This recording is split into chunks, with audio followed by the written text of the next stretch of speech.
He's here. Anyone want a Coors Light?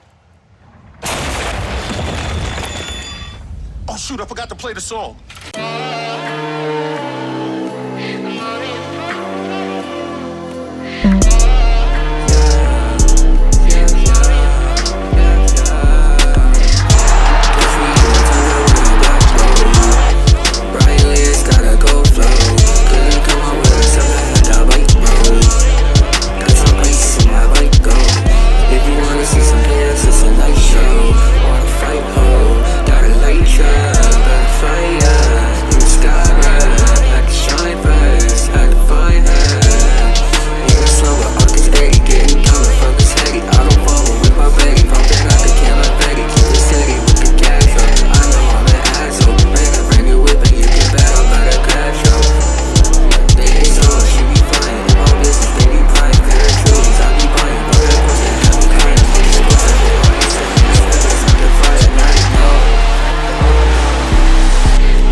Check swing roller.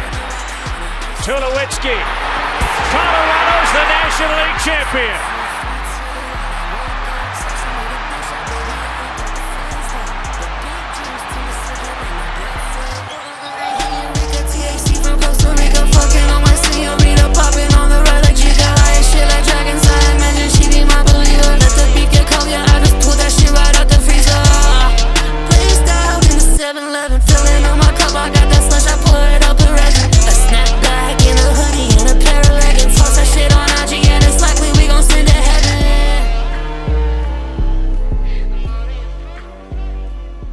Welcome to the Colorado Rockies Coors Effect rebuild. My name is BigIrrelevant, and let me kind of get a quick explanation for you of what this rebuild is going to be.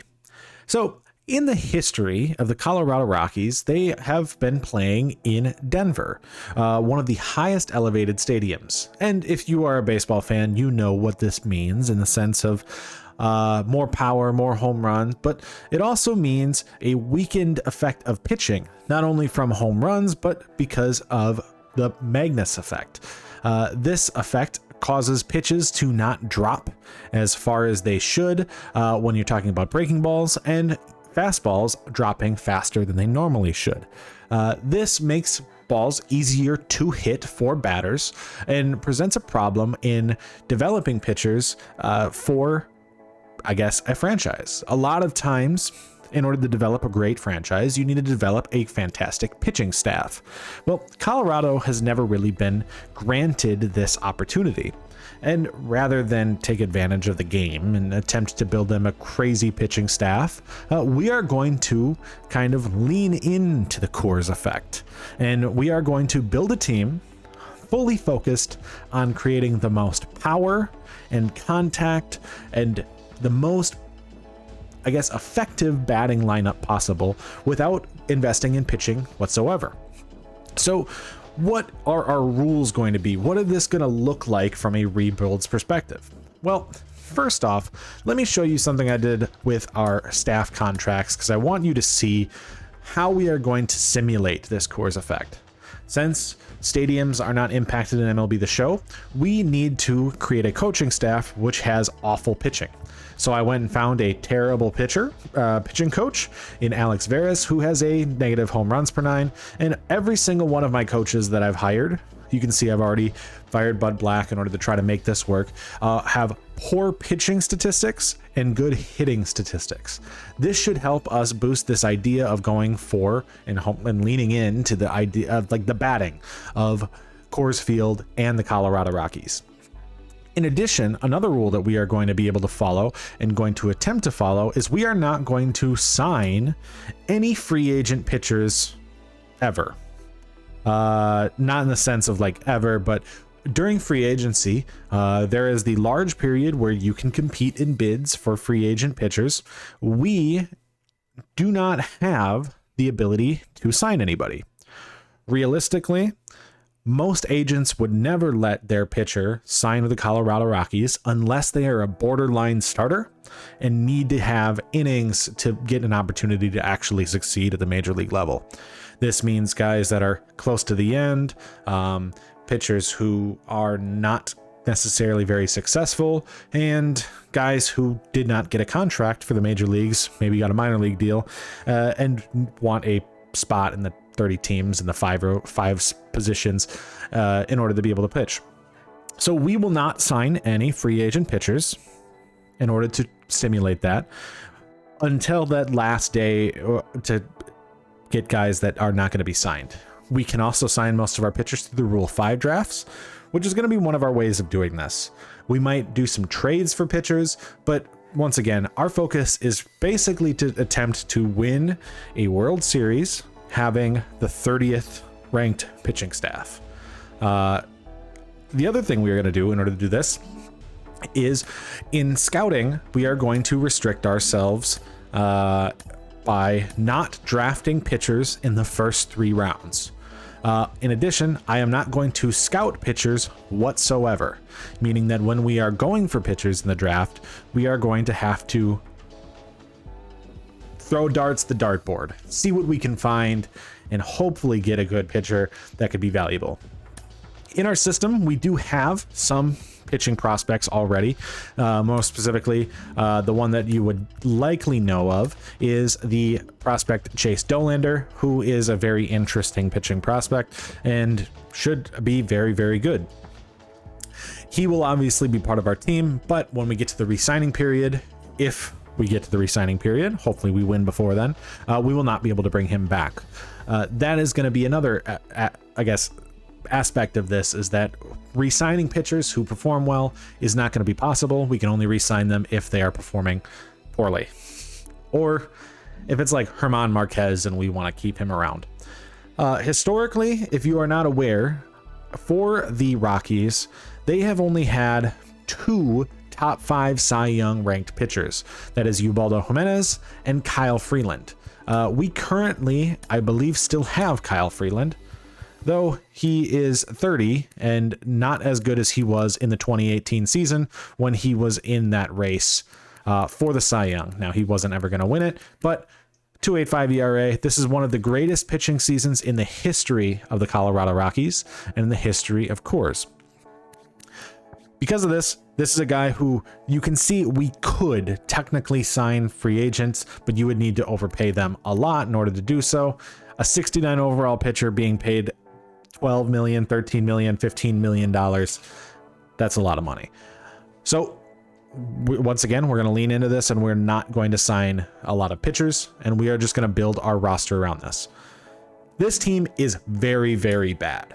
Let's just be frank with that. We've already showed you the pitching staff. It's not very good. I also have German Marquez in AAA. We're going to move him up and just pitch with him. I know he's technically injured in real life, but this is a fantasy anyways. We're going to bring him up and pitch with him simply because I want to, and he is one of their longest tenured pitchers, and it would just feel right to just have him play rather than not. So our pitching staff is not good. We don't have any real bullpen arms. We don't have anything. That's the minor leagues. I'm dumb.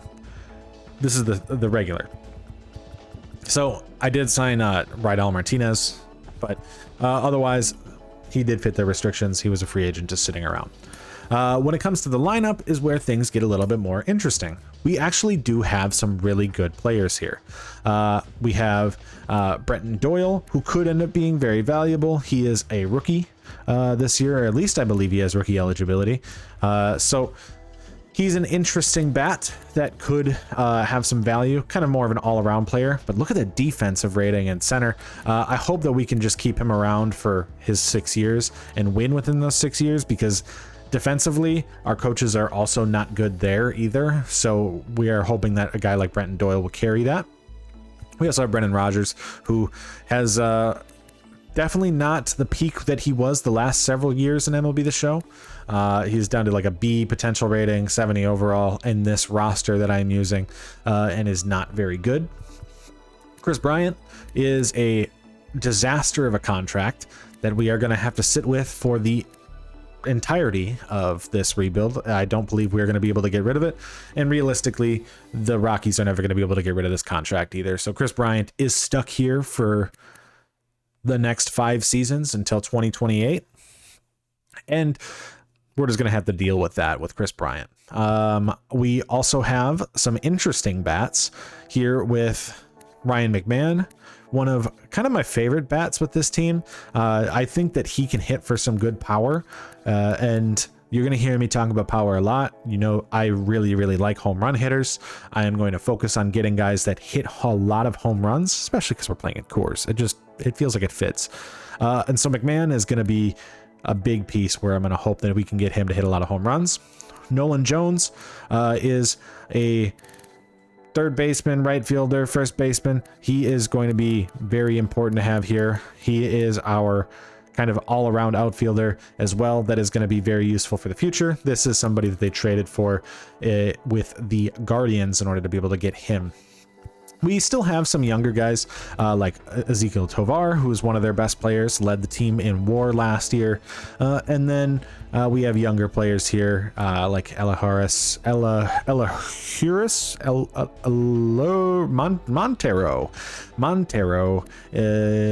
who's a balanced guy, Trejo, who's a pretty balanced. We do need some more power from these guys, but that is the roster. That is the pitching staff. You've already kind of seen the idea of our scouts, what we were looking at.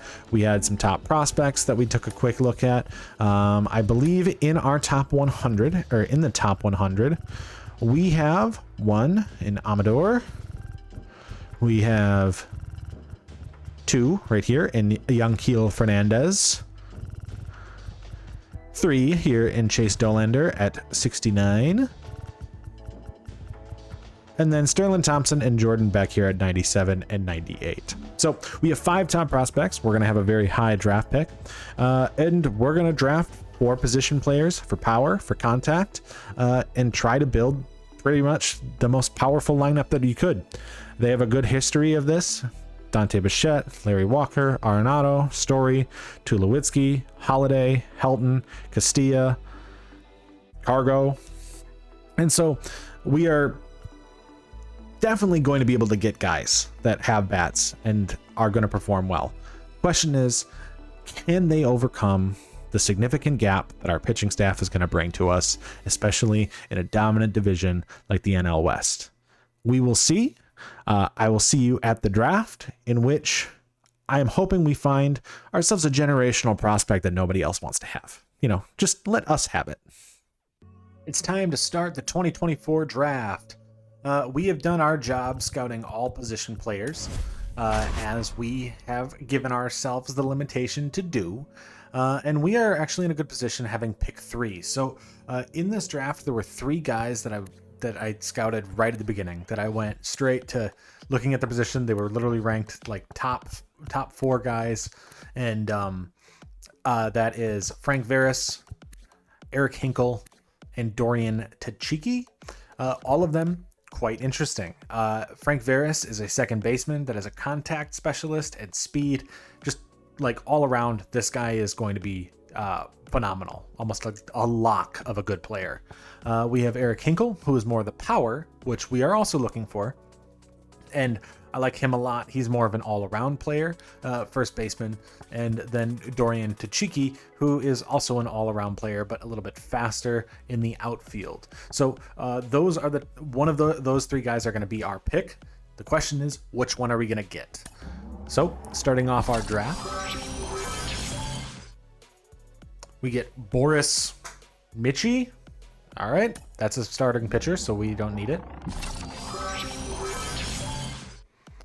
And Eric Hinkle goes. So with Eric Hinkle gone, we are going to go with Frank Veras as our safe bet top end guy. He is not a generational type player, but he is a safe pick at Frank Veras. Technically, he opted out. He might not be safe, but Eric Hinkle was the other guy I was really interested in too. So we will sim to our next first round pick at pick 31. And it looks like some of the guys who I was really... there was one right fielder who was a little bit lower in Angel Perez, who was probably one of the better draft picks there, but they didn't last to us. Honestly, a lot of position players here. So looking at the guys that we pinned, we have a catcher. I think I pinned them in order of position, so we are not necessarily...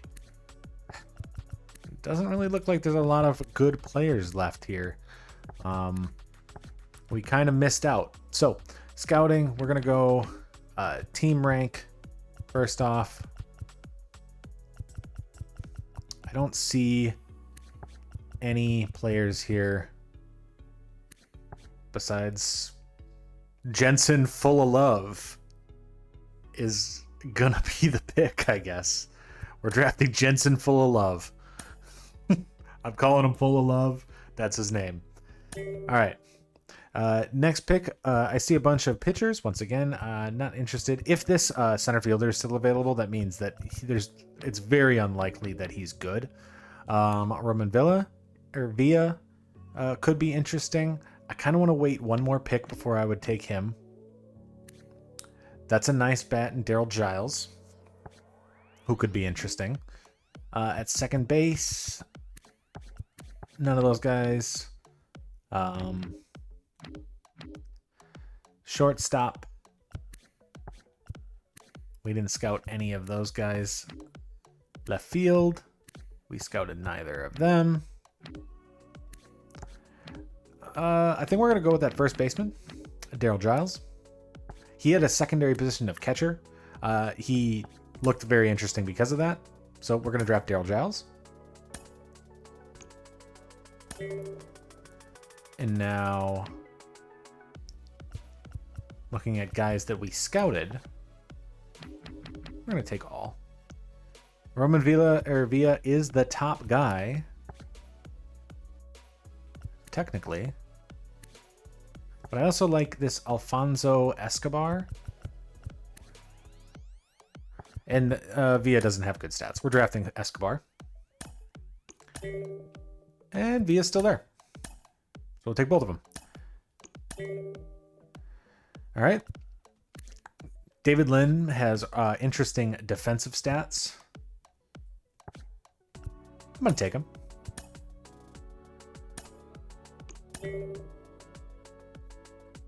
And then our last pick will be...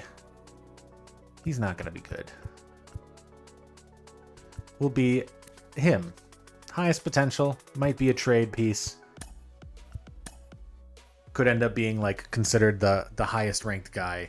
And that is our draft. So we are probably the worst team like ever at 33-63, which benefits us. I know it's not the worst team ever, but we are really, really, really bad. I think we're going to get a 100-loss season on the books. And yeah, I might make a move at the deadline, see if there's anybody who I can sell.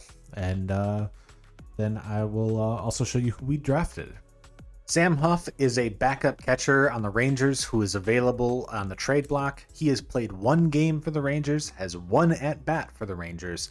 And so we are going to send them two relievers who are not really necessarily very good in Riley Pint and Jake Bird. They need relievers for their playoff run and their attempt to bring it back. So we're going to get Sam Huff. Cal Quantrill's having a pretty good year, and he also has another year of team control after we're done with him here. And we also are going to be moving off Jacob Webb, one of the better relievers that we have right now, hit it with a 2.48. The Cardinals are in the playoff race, so we're going to do whatever we can to just kind of take their guys. Chase Davis, as well as Tekoa Roby, because their pitching staff is horrible. And so we will trade off Cal Quantrill and Jacob Webb for Chase Davis and Tekoa Roby. The Mets just called offering Jesus Baez, who has very interesting power. I don't know if he's going to be good, but I'll trade this. It doesn't necessarily benefit me that much, but if Baez is good, I'll take it. I'm going to take it that he was injured, because he seemed like a sure thing, and 78 potential is kind of rough for our third overall pick, Frank Veras. Yeah, he's not good. I mean, contact wise, he can play. It's just quite disappointing to see him only with a C potential. He seemed like he was such a good, like he was the number one ranked guy on our board. He had great stats, had great potential. Not a big fan of how that turned out. Jensen, full of love, good potential. It'll be interesting. Daryl Giles, 78 potential. We were kind of just drafting him for the power in that catcher secondary, and all right, it's all right. He can be fine on our lineup. Alfonso Escobar was the safe pick for the catcher who has good contact. I like him a lot because of that. He is a guy who is definitely going to be serviceable at the major league level, especially with that contact stat at a 59 overall. Ramon Villa is further away, 49 overall, 88 potential. Very interesting type of guy. David Lim has great defensive potential, but besides that, nothing really else. So we'll see how well he actually develops at the minor league level. He probably won't. And then Anthony Takahashi is far away and old. He is a stash. So I do want to check because we had the 3rd overall pick. We had a chance to draft a couple guys that we didn't. So I do want to see how badly we missed. Just knowing that there were a couple guys still available. It kind of hurts to see those. All right. Brian Gill was a catcher. No. Carlson. Actually kind of like that bat. That's that. This was the 1st overall pick. Not bad. He was a starting pitcher. And Andres Lima. This guy's good. Okay. I like this guy. This guy is good. All right. The ones we wanted to see were that first baseman. And oh my God, the A's drafted really well. Okay. All pitchers. Helps that I didn't draft any. Jonas Acosta, they dissed out on their 1st round pick and their 2nd round pick. James Harris was better than my 2nd baseman. This was actually the guy who I was hoping would be around in the 2nd round based on his draft position, but he was not, sadly. So no James Harris. And that was a guy we could have drafted in Tachiki. He is already better than Veras and will be better than Veras. So that's very disappointing. And then Angel Perez was another one who I looked at, who is already better. Not already, but will be better than Veras. And then Hinkle. Yeah, Hinkle's the best player in the draft. Doesn't technically say Tim Clemente also. Yeah, we missed. We swung and we missed. We have dumped a lot of our roster. We're 38 and 72. We're going to get to the off season because we're not making the playoffs. Honestly, we are one of the worst teams in baseball, like by far. So maybe we can get lucky and not lose 100 games, but I doubt it. So after finishing year 1 with probably the worst record I think I've ever gotten playing Mlbtheshow, 54 and 108. Yeah, we missed the playoffs. This team is horrible. But hey, let's go take a look at the awards, see how the rest of the league did. Moogie Betts wins MVP in the National League. Jordan in the American League. As we move Cy Young for Spencer Strider, Cy Young for Corbin Burns, and reliever of the year AJ Minter and Yimi Garcia. Rookie of the year goes to Yoshinobu Yamamoto with Joey Ortiz in 2nd, and Blaze Alexander must have gotten traded over to Cleveland and wins a Rookie of the Year for them. Did we have anybody even like Gold Glove worthy, slugging worthy? Hey, Ryan McMahon, Silver Slugger. So we did get a little bit of something. League leaders, batting average goes to Mookie Betts, 338, with Jung-Hoo Lee in 2nd for the Giants. Juan Soto over here on the NL side. Players with 200 hits are nobody.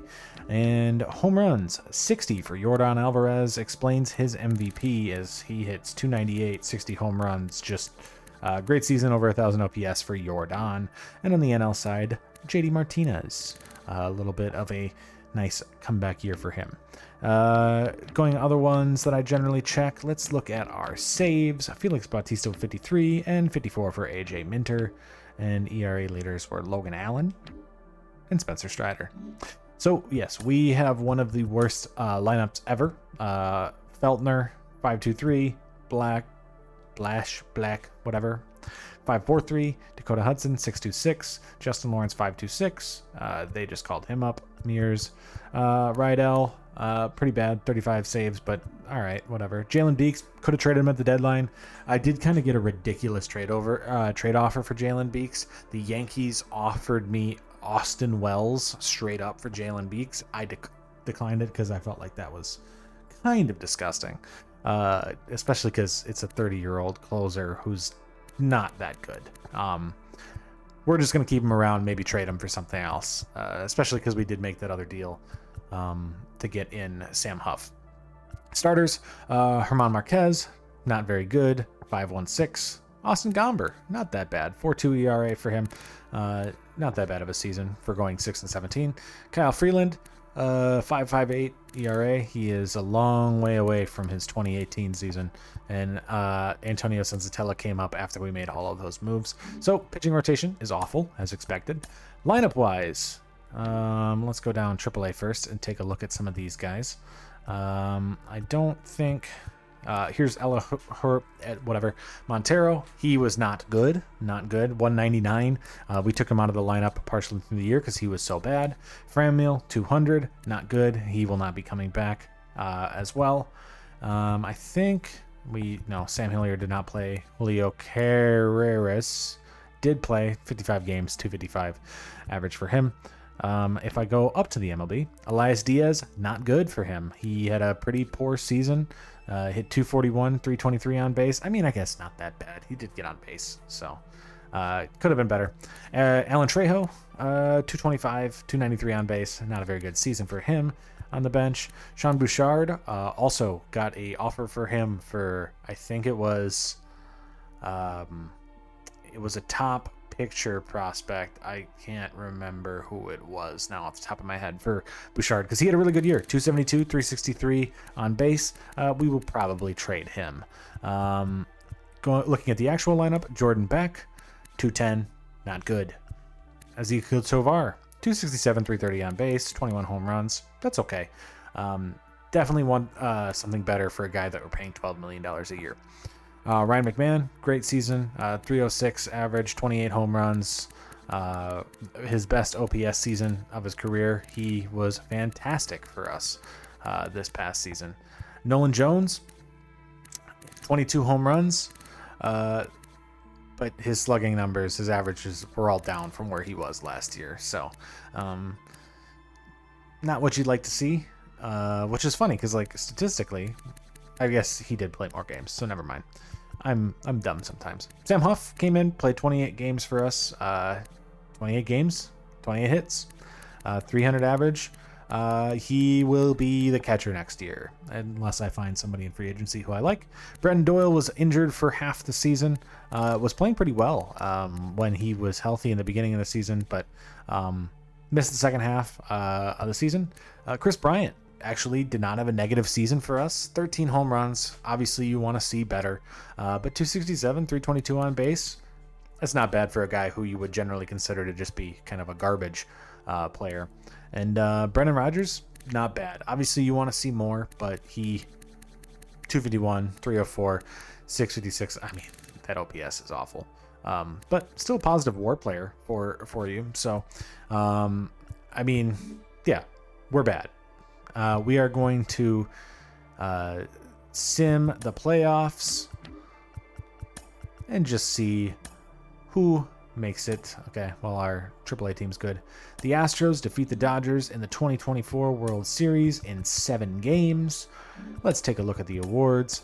Yainer Diaz wins the World Series MVP as the Astros win another one. Postseason MVPs, Shohei Ohtani on the NL side and Kyle Tucker on the AL side. So we're going to go to the offseason. We are going to make some signings. Nothing crazy because we are nowhere near being competitive yet, but we're just going to start to kind of add the pieces there as we consider what we, getting closer to being actually competitive and also fulfilling our role of just trying to get as much power as possible. Being the worst team in baseball, we got to show and actually see if we're going to get that first overall pick. Come on, give it to me, give it to me, give it to me, give it to me, give it to me, give it to me, give it to me, give it to me, give it to me. Why does this take so long? Yeah, we got the first pick. Starting off year 2, 2025, our Colorado Rockies have made a couple changes to our roster and our rotation. Actually, kind of a lot of changes, but how many of those have a real impact on this season? Not necessarily certain. So first off, take a look at the pitching rotation. Things in this rotation are going to still change because I am going to hunt the waiver wire at the beginning of the season. The only reason I haven't simmed a little bit further is because we have that really early 2 games against the Dodgers, the Korea series this year, so I can't sim before we would end up, or you would see those. But there are a few waiver wire pickups I want to make some relief and starter options. We really were limited by our options this offseason on those like pitchers at the end of the, spectrum, like at the end of after arbitration negotiations, kind of where I'm restricting myself to sign pitchers. The only one that I signed was Eric Lauer, who could be interesting. I don't know. And the Rule 5 pitcher, the only one that was decent was Cade Cavalli, who I hope he's good. He could get absolutely destroyed because he's a low overall and then he won't progress. But I mean, we're kind of just limited with that. So same rotation as we had last year, but with Cade Cavalli. Our bullpen is still going to change, but I brought in Joe Barlow and this closer, Wanderson Charles, who, I don't know, could be interesting, but probably not, with Rydell still staying as the reliever.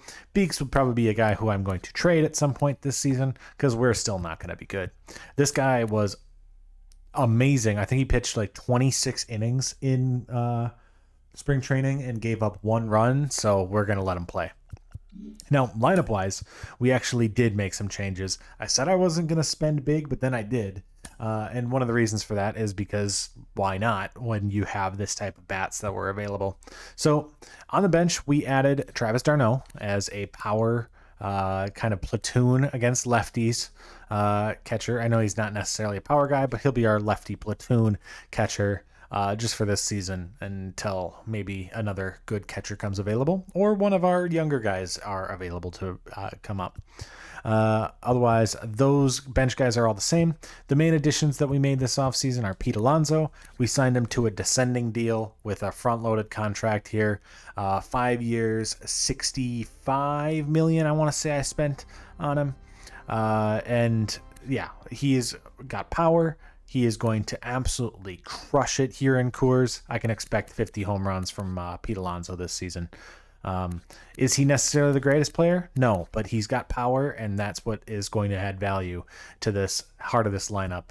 1 year of JD Martinez. He just led the league in home runs last season. We're going to try to replicate that with our 1 year of JD. I also brought in Joey Gallo. He was really good for us in the Angels rebuild, so I figured, hey, let's take a shot on Joey Gallo in an actual position where he can play, because he can play third and the outfield as well as first, so he can play a couple different roles here. But yeah, that is our lineup. We are going to make a few waiver position moves that aren't really going to make a big difference in the bullpen. You'll see them eventually. But yeah, we have the first overall pick this year. We're going to hope for a generational talent. I don't find it likely that we're going to find one. We need some redemption after the Fred Veras absolute whiff last year in the draft. So we will probably catch you with a few trades throughout the season and then get to the draft. All right, it's the 2025 draft, and our restriction of not scouting pitchers has put us in a bit of a predicament. We have the first overall pick. So, you kind of got to get something very, very good with the first overall pick. But the problem is, not a single position player really sold me on this idea that any of them were that good. So, first off, at the top end, I see pitcher, and then this second baseman. However, I don't necessarily know if the second baseman's that good. He's a good fielder, good defensively, decent hitting, but like first overall pick? I don't know about that. Another decent pitcher, and then a catcher. Once again, decent. Does he look like he's going to be great? I don't know. I don't see it. Shortstop.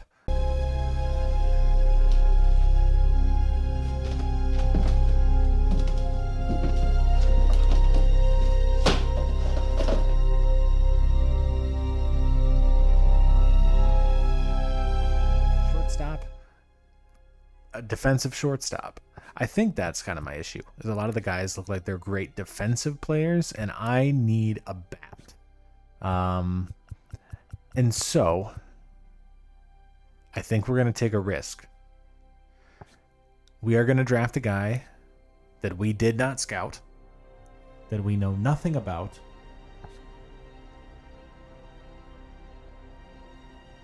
Oh, do I want to, though? You know what?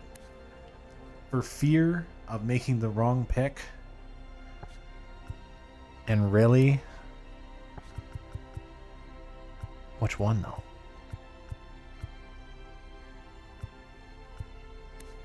Here's the thing. Actually, now that I think about it, within these guys, we're not going to be able to sign them because we're not going to have enough interest in any of them if we end up going for it. So we are going to have to take one of the actual like players. So I think we're going to take the catcher. He seems like the safest bet. He's a good defensive catcher. And I don't really like Francisco Hernandez. Now, we need to remember Andy Almanzar and Ahmad Gaines. I do want to end up seeing what those guys are and see if we made a mistake. But, you know, I guess it is what it is. When you put a restriction in a rule and no scouting, you're in a tough spot. There goes Ahmad Gaines. And I bet you this is Andy Almanzar. Robert Birch. Okay, the other pitcher. All right, next pick. We are going to look at our top guys here. All right, Aubrey Gabriel is very interesting. Probably one of the better looking players. A little further away. And then none of these guys look necessarily great.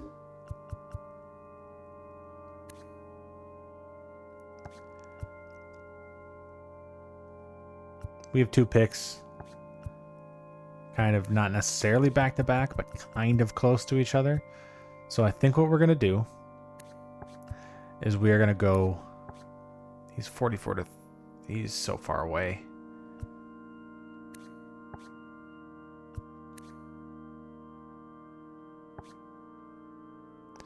We're going to go. Actually, I want him the most. And then we can draft him.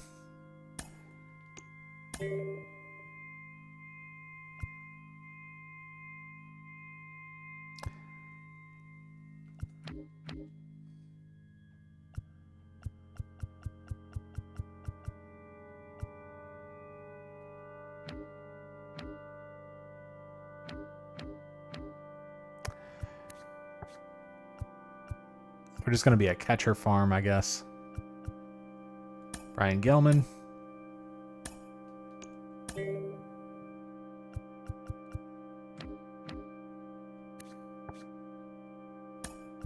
Oh, he has no potential.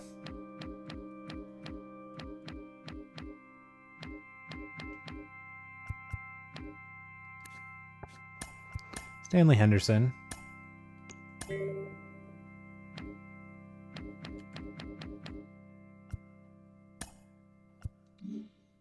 Oh, he's injured. I didn't even notice that.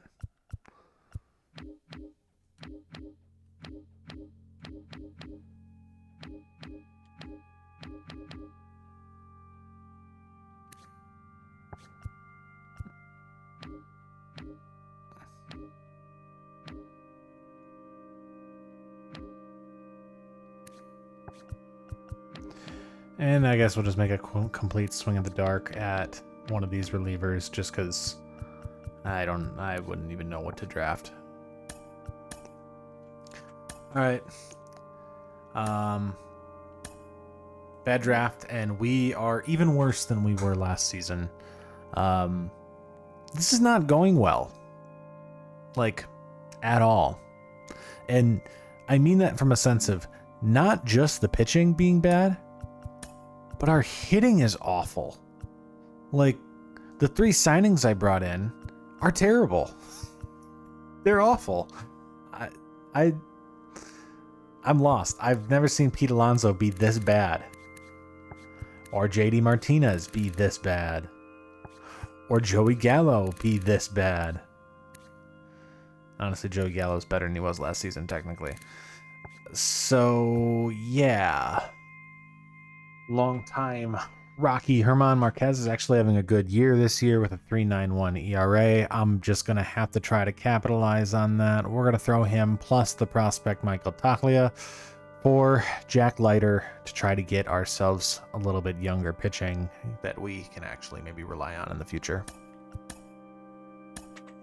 The Cubs are in the playoff hunt. Jalen Beeks is putting together another really good year. He's a free agent this offseason. So we're going to throw Jalen Beeks plus JD Martinez for pitching prospect Michael Arias to the Chicago Cubs. Taking a look at our draft picks, honestly, we didn't do too bad with Carlos Esquivel. Good contact, not necessarily great power, but good contact, decent arm. From behind the backstop, that's actually very, very good. I'm pretty happy with that. We got a decent bat here in Aubrey Gabriel, 56, 83 potential, decent player right there. Carlos Ornelas is pretty far away, but could end up being very, very good for us once we actually get there. Good thing we took him over Pettit because Pettit was not as good. Decent power lefties though. Gelman, decent. Not great, decent. Stanley Henderson was one of those swings at the end. Honestly, not that bad. And this guy was like a 13 overall. So, not interested. All right. So the main things we need to look at are those pitchers and see. We had the first overall pick. What did we miss out on? Just looking around already, a lot of these first rounders were not necessarily that good. Francisco Hernandez is actually pretty decent. I don't know if he's better than. I think we might have made the pick there. That might have been a better pick. Kai Parra, didn't even see him really. Edgar Castilla, no. Tim Parks was one of the first basemen that I didn't fully scout. I kind of liked him, but he was also first base, not as valuable of a position. Castro, Soriano, Chet Blackburn, Vince No. Oh.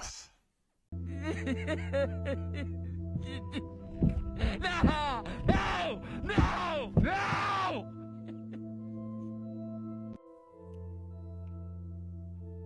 Oh my God, he's so good.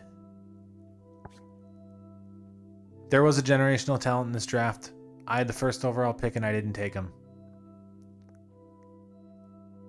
God, he's good. The A's are just killing me in this draft.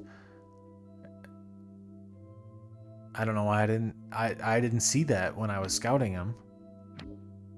Almanzar was not good. And Ahmad Gaines is alright. So besides Nolan, I think we did okay, but oh my God, I missed that shortstop. All right, well, we're the worst team in baseball. Somehow we had an actually decent last 2 months and we didn't break the record for the worst season of all time, but 58 and 104, this team was terrible. First off, let's just take a look at awards. Shohei Ohtani wins the MVP on the National League side, and on the AL side, you get Mike Trout and Gunnar Henderson as the runner-up. Shohei Ohtani also winning Cy Young. Logan Allen winning the Cy Young on this side. Batting title goes to Stephen Kwan, Juan Soto, and Rookie of the Year, Dorian Tachiki.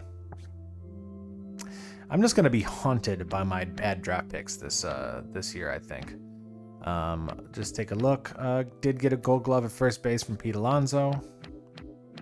Does not make up for how awful he was at everything else. Tovar also gets a Gold Glove. And Ryan McMahon, runner-up for the Silver Slugger. League leaders, Juan Soto with the batting average, 341. And Stephen Kwan on that side, 205 hits, 2 for Ketel Marte, 202 for Arias, 200 for Soto. And nobody on the AL side. When it comes to home runs, Shohei Ohtani leads the league with 56. Hey, we did get 37 from Alonso there. And 52 for Mike Trout on this side. Saves. Fernando Cruz leads the league in saves with 53 on that side. And Colin Holderman on this side with 53. And I just check ERA, Corbin Burns, and Pablo Lopez. Pitching rotation. Honestly, I'm happy about Eric Lauer. Good move. He was the one free agent signing we made, and he was, 4.22 whip. Can we look at his FIP too? Yeah, he wasn't good, but he had a positive WAR. Jack Leiter was bad. Battenfield was bad. Cavalli was bad. Senzatella was bad. Barlow was bad. Gomber was bad. Justin Lawrence was bad. Yency Almonte was bad. Gilbreth was not bad. Clevenger was our waiver wire signing. Not good. Raidel Martinez. Not good. Lineups. Travis d'Arnaud, 242. Yeah, didn't do anything that I brought him in to do. Trejo, 252. I guess not horrible. Sean Bouchard, I should have traded him when he had value. I can still see if I can. That guy never really... 18 at bat, 0 hits.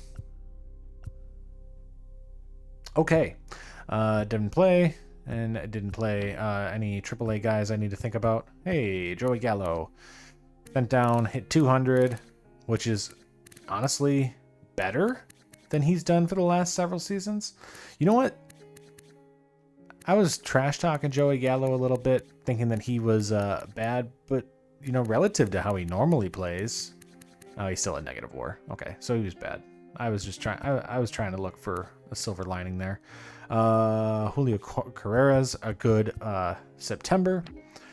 So let's look at our major league starting lineup. Ezequiel Tovar, 246, 319 on base. Not good. Nolan Jones was good. 24 home runs, 372, 358 on base percentage. Good season from Nolan Jones. Ryan McMahon, once again, with another good season from him. 29 home runs, 300, and then 390 average, 390 on base.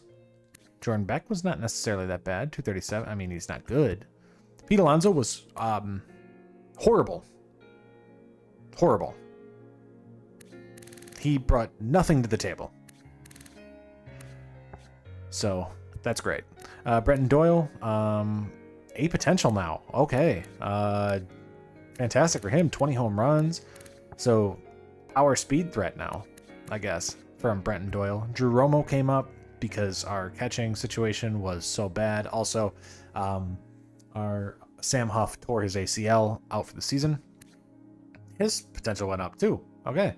Brendan Rodgers potential up, 251. Okay. The actual Rockies guys that I didn't touch are all good. Everyone else is bad. Let's sim the postseason. The Dodgers defeat the Rangers in the 2025 World Series. If we take a look at the awards, Shohei Ohtani wins World Series MVP, just capping off an amazing season for him. Postseason goes to Teoscar Hernandez and Corey Seager on this side. Can we get away from this season now?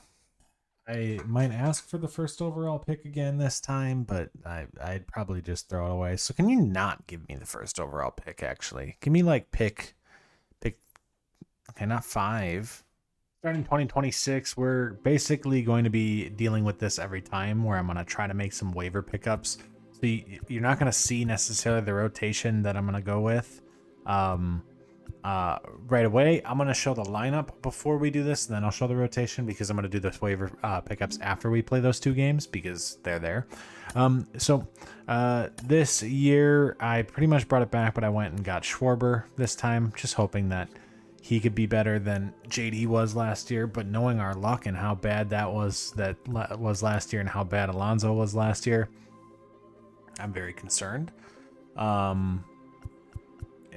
If Alonso at some point this season is playing very well, I might just trade him and just try to get off that contract because I already feel the regrets of that deal. I don't think I made a smart move. And then Schwarber in that spot, Gallo. Like, it's funny because I actually like the bats here. We have good bats in our lineup and we get good prospects coming up, but it just doesn't necessarily feel good. So let me sim these 2 games and then I will show you the rotation.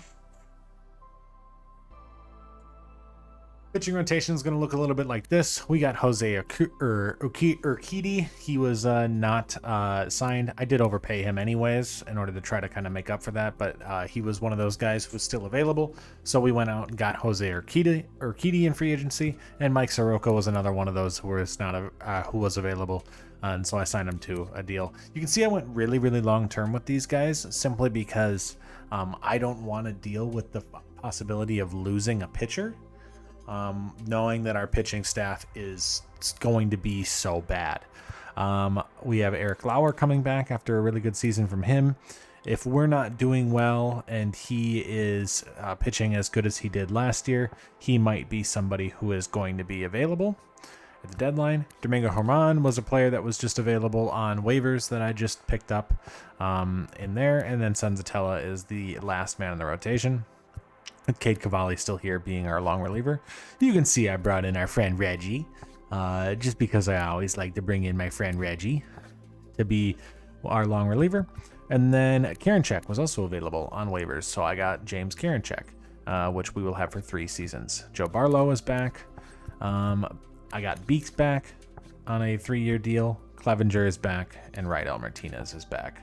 So let's hope for less than 100 losses.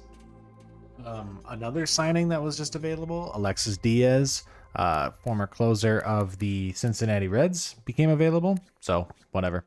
Brought him in. And another guy who was also available was Brian Rocio, one of the top prospects for the Guardians. He was really, really bad in 2024. But, I mean, it's not like he could be much worse than our lineup. Guys, I need to inform you. It is May 1st. 1 month has been completed. We're in first place in the NL West. I don't know what's going on.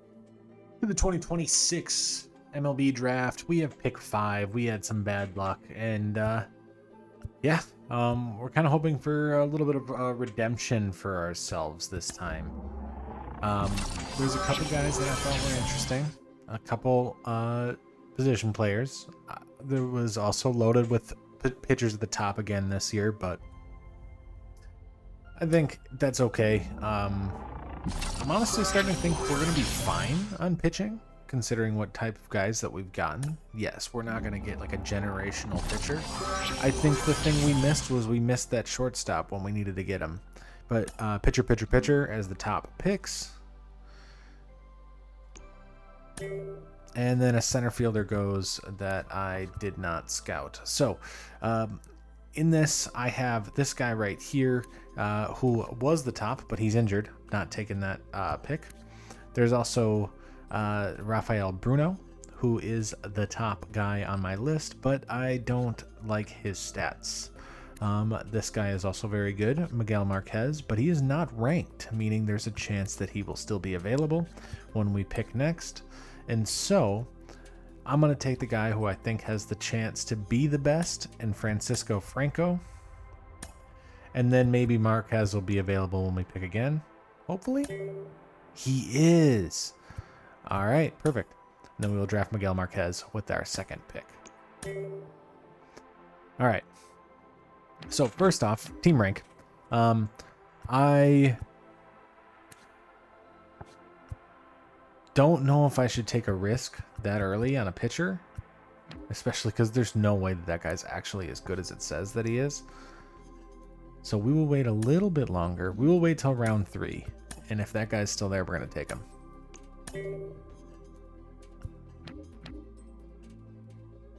Okay. Is he good? Probably not. But I'm going to take the risk. We have a good farm system at this point. And so I'm not necessarily like, oh no, what would happen if we make the wrong pick?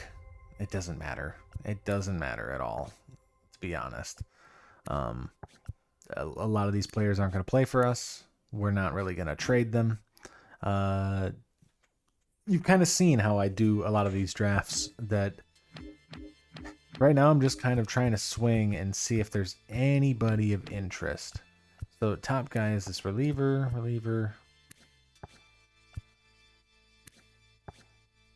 I don't have any of these guys fully scouted. He's closer.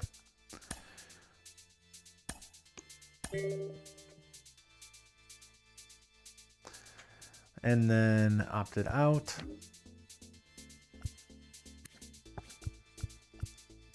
Let's see here.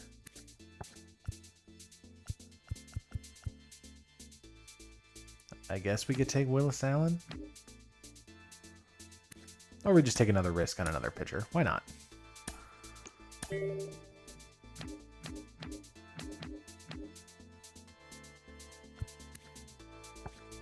And that guy's stats are crazy. We're going to try it. He's not going to be good. All right. That's the draft. We are still above 500. And I think we are... Yeah, we're a little bit out. We've lost a couple games there. But compete. We're going to make a trade deal. Try to get a guy who's got a couple years of team control. And we're going to get DL Hall from the Brewers, who are in last place in their division and don't look very competitive because their bats are so bad. We're going to give up Jack Leiter. And then we are going to give up one of these catchers that we farmed and Shunk, who's never going to play. And same thing, going for a different pitcher swap or a prospect swap. We're going to get Chase Hampton off of the Yankees, who just have a ton of pitchers, and give them Alan Trejo, Wanderson Charles, and Benny Montgomery in order to kind of replace the Jack Leiter hole that we just made. I was unable to sign those last two guys at the end of this. This starting pitcher was very bad, and Casto seemed okay, but I wasn't able to sign him. Just couldn't get his interest up high enough. Franco, pretty good. He's a kind of righty platoon third baseman. Will be interesting because he's already 70 overall. He can come up pretty soon, honestly, because of that, what he's got available to him. And 86 potential. Like, he's going to be a very good bat. That was kind of what I was seeing from him. Like, I really like his hitting tool. Miguel Marquez, 90 potential. Solid. I'm still kind of upset about missing out on that shortstop from the A's, but honestly, not that bad for Miguel Marquez. Johnny Beckham, good bat. 82 potential is decent. I like to see it. Rincon was just that random swing at a pitcher. Oh, he's a 76 already? Okay. Yeah, this guy's good. All right, he's going to go in the minors next year, but he could be up very soon. Jose Huerta, 80 potential, decent. I did want to look and just see if we missed on anybody, if there was any cool guys that we didn't draft or we didn't see, or even that we passed on. Oh wow, White Sox drafted very, very well. Gene Chavez. There was Marquette, Yamada, Mavale, Ullman. Okay, so this is the guy who was injured, who had his potential go down, so he was still good anyways, even if he was hurt. Whatever, I think we made the right move. Bronson, McQueen, Garcia, Eckert, Prater. All right. Nothing crazy. Looks like a lot of the talent was once again the pitching, which is fine because I couldn't do anything about that. Actually, that first baseman, not that bad. Yeah, we made good picks. We're sliding. All right, well, we finished the season at 80 and 82, falling slightly below 500 at the end of the season. And yeah, much improvement over where we had been last year. You can see we have an award winner. That is the Rookie of the Year, Reggie Crawford, who we got in the Rule 5 draft. So glad to get Reggie Crawford in the Rule 5 draft and get him a Rookie of the Year as a reliever. You can also see right here, Pete Alonso did return to normal, getting himself a third place MVP. Oh my God, Mookie Betts, 160 RBIs. Third place MVP race for Pete Alonso, who played a lot better this year. Last year was a fluke. This year was, he was just getting acclimated to the Denver air. He's a big guy. He was just breathing heavy. He was out of shape, pulling his Alek Manoah. And so Pete Alonso kind of returns. You see Mookie Betts, MVP. Corey Seager on this side with Gunnar getting runner-up again. Roki Sasaki winning Cy Young over here with the Orioles. And Zach Wheeler on this side. Batting title goes once again to Mookie. You can see Alexis Diaz. Waiver wire pickup for us. Ends up getting third in the Reliever of the Year award. So thank you. I think it was Chicago had him. Thank you, Chicago, for cutting him because he was fantastic for us. Rookie of the Year was Reggie Crawford, who had a great season. 28 home runs for Reggie Crawford in that case. Mookie Betts also gets the Triple Crown, by the way. When we look at league leaders, Mookie Betts with 348 led the league in batting average. On this side, it was Adley Rutschman. And hits 200 only goes to Mookie Betts, who absolutely dominated this season. 57 home runs, that led the league. We had two guys up there with Pete Alonso and Kyle Schwarber. And they had Corey Seager with 44 on that side. 4 saves. Bednar with 46. Alexis Diaz, you can see down there at 48. And then 47 from Jeff Hoffman on this side. League leaders in the ERA with Pablo Lopez for back-to-back seasons, by the way. No Cy Youngs for him, despite leading the league in ERA back-to-back years. Wow, that is a season from Zach Wheeler, 2.16 ERA. All right, looking at our rotation. Okay, they sent people down because, of course, they did. What? He won Rookie of the Year. Why would you send him down? Okay, 6.89 ERA for Reggie Crawford, who was not very good as an actual pitcher, but as a hitter, yes, 102 hits, 28 home runs. 813 OPS. You just keep him as a reliever because why not, right? Yeah. Good. I think that's a good season from Reggie Crawford. Joe Barlow, I think, never came up. Jalen Beeks they sent down. He had a 2 ERA for us this year, so we brought him back and he pitched well again for us this past season.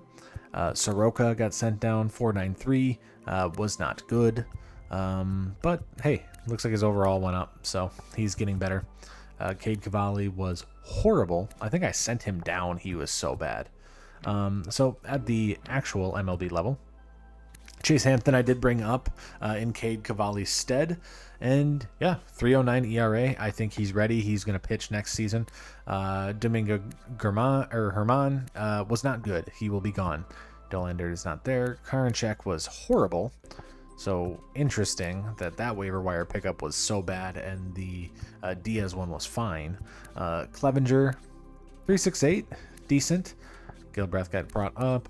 Lawrence got brought up. Rydell, 3.23 this year. And Alexis Diaz, 2.41 ERA, 39 saves. Fantastic year for a waiver wire pickup. And we have 3 more years of him. Jose Urquidy was not very good, but he's improving, so I'll take it. Eric Lauer, 4.32, still, not a great season, but decent for $500,000. So thank you, Eric Lauer. He's probably gone. We're not gonna be able to bring him back. DL Hall got worse when he got to Colorado. Who would have thought?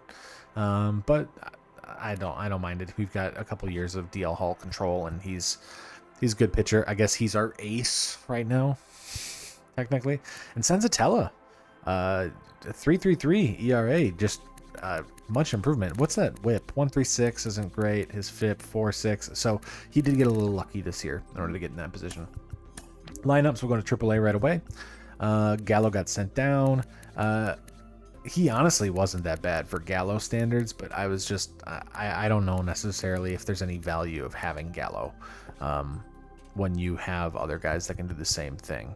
Brian Rocio was up the whole time, and 296. Not bad for a guy who's just basically going to be a bench bat for us.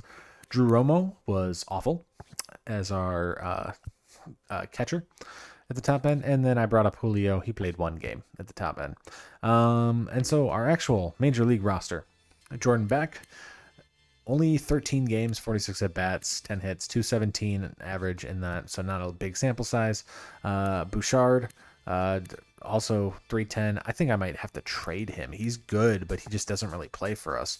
But also Schwarber is regressing, so I don't know. Maybe Bouchard stays, and we have... I don't know. We're in a weird position there with all those guys. Actual lineup. Ezekiel Tovar, 279, back up to where we want to see him.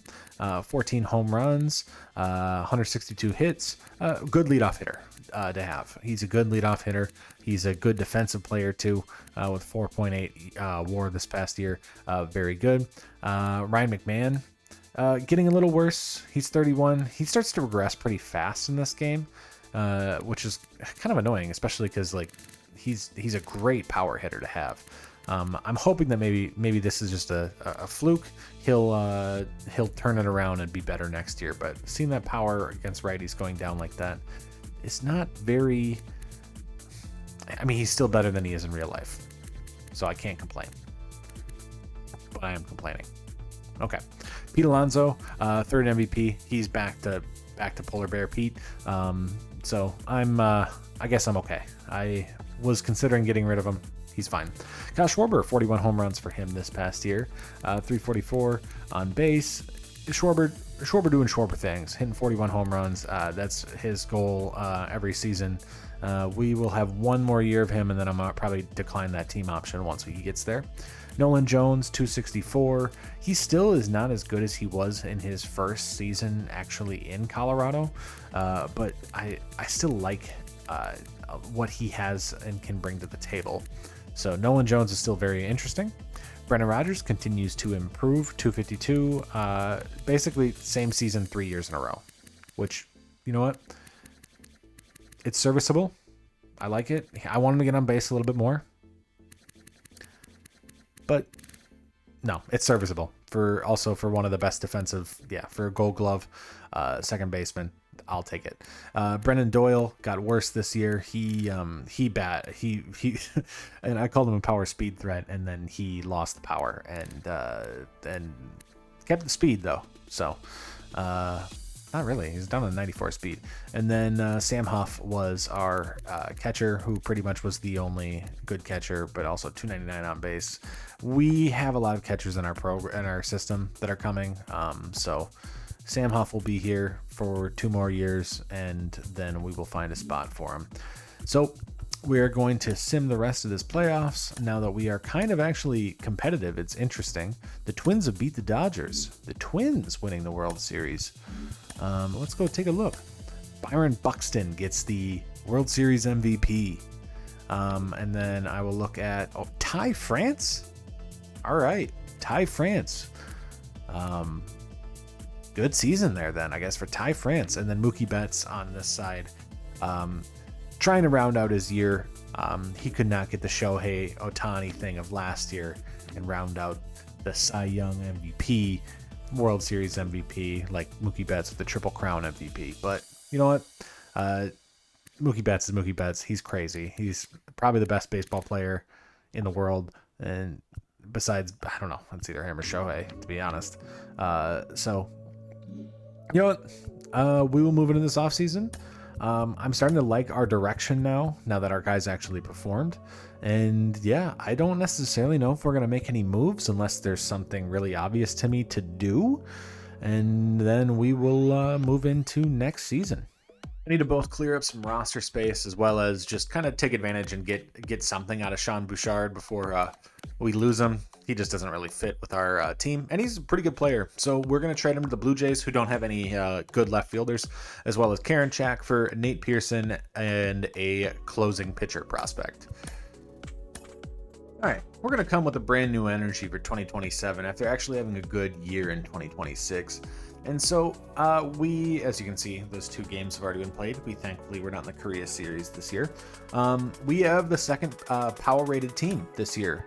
If we go and take a look quick, I do want to look at our top prospects because we obviously are not necessarily in the greatest position for prospects because I have not drafted very well like I normally end up doing. We have Miguel Marquez here, who was one of our picks from last year. Adael Amador, who's coming up this year simply because he doesn't have any more options. And then we still have, like, this was our catcher, that first round pick, Carlos Esquivel. And Francisco Franco, another first round pick. And then Luis Rincon was that pitcher that we drafted that we took a risk on. So yeah, our prospect system doesn't necessarily look great. We've got a lot of mid-tier prospects if you really look at what we have on our roster. But I think we're actually in an okay spot, especially when we're still considering that we're trying to be one of the worst pitching teams in the league.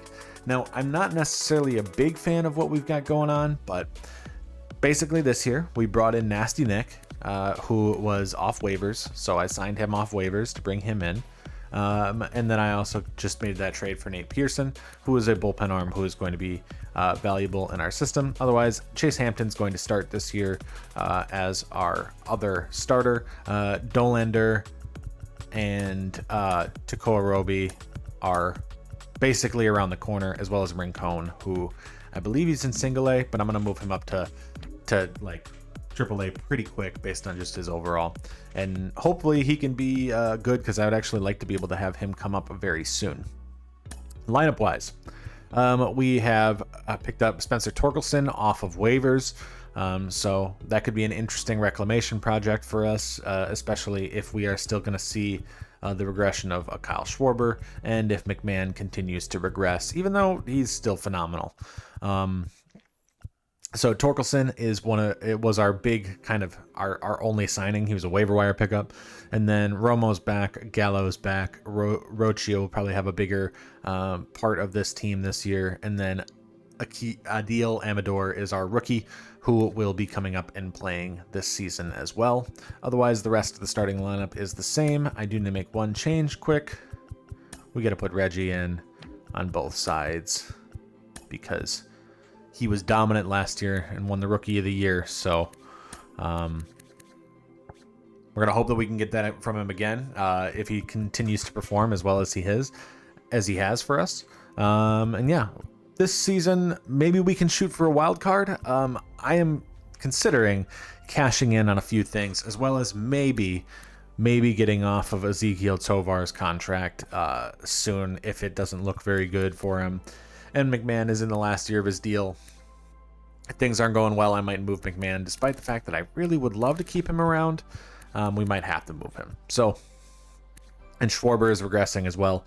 I'm hoping that he can put up another good season, but he just might go to the bench for a Jordan Beck or one of the young guys that are on their way, like Zach Veen.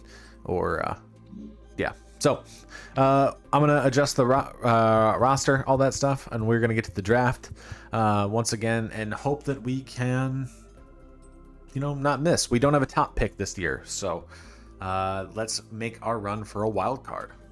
On to the 2027 MLB draft. We have pick 14. And this was a draft where I was scouting and it was mainly all pitchers. So we're going to try the similar thing to what we did last year, because I honestly don't think we did too poorly in last year's draft, where we are going to focus on trying to get our top possible position player with that first pick. And then there's a couple non-ranked, high potential, maybe risks at starting pitcher that we could shoot at, that we're just going to try. I think it worked last year with Luis Rincon. And so we're just going to try it again, and maybe grab a couple of them this time, because I don't want to be in a position where we have no pitching prospects and I have to continue to trade for them over and over again. And while we're not going to get a top end pitching prospect, you need it. And we have guys locked in at just about every position otherwise.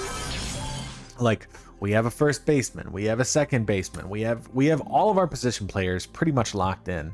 Oh, interesting. So let's take a look. That second baseman that I thought was the best is gone. And the top shortstop is gone.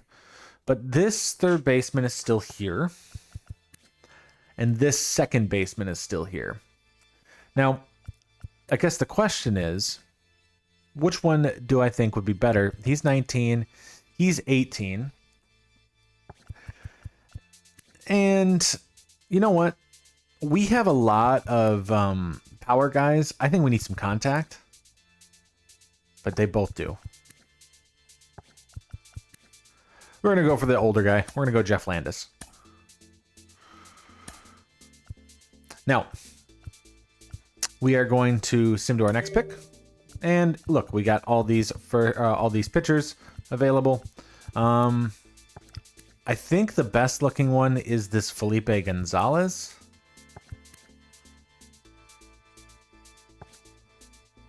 And so we're going to take him.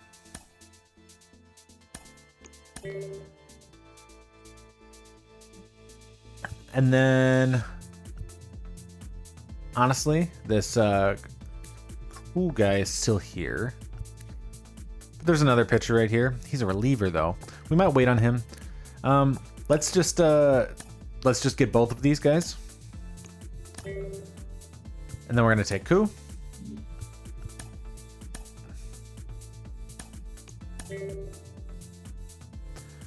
And now, is that reliever still there? He is not. Okay. So the reliever might have actually been good. We didn't get him. This guy just has so many blue numbers. I just want him just because of the blue numbers. This guy is probably awful.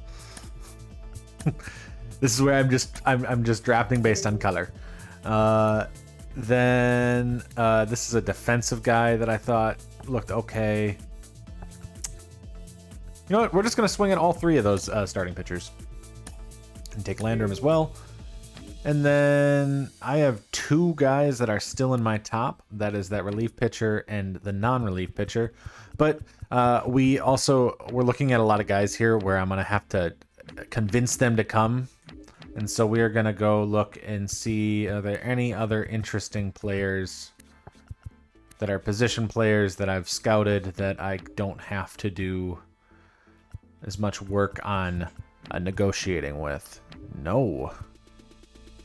Well, we'll just take the swing here, and we might lose our 6th round pick again this year. But so we actually drafted a bunch of pitchers this year. We did no scouting. The only thing we did was discovery for them. We're 61-35. Our team is doing very, very well, and it's led primarily by Alexis Diaz, honestly. Our starting pitching lineup is great. Jose Urquidy is doing really, really well. Some of our bullpen arms are doing well. You can see DL Hall is doing really poor. I'm considering sending him down, but I don't know what for. But man, it's the Alexis Diaz season. 30 saves, 0 blown saves, 76 ERA. He's been phenomenal for us this year, and that's kind of why we're in the position that we are in. And even lineup wise, we've got some good bats. Our bench bats not necessarily doing very well. Reggie not doing great, but 31 home runs at the All-Star break for Pete Alonso as we lead the division. So we might make a trade, but I will kind of take a look at what is available, who's on the market, and we will show you our signings.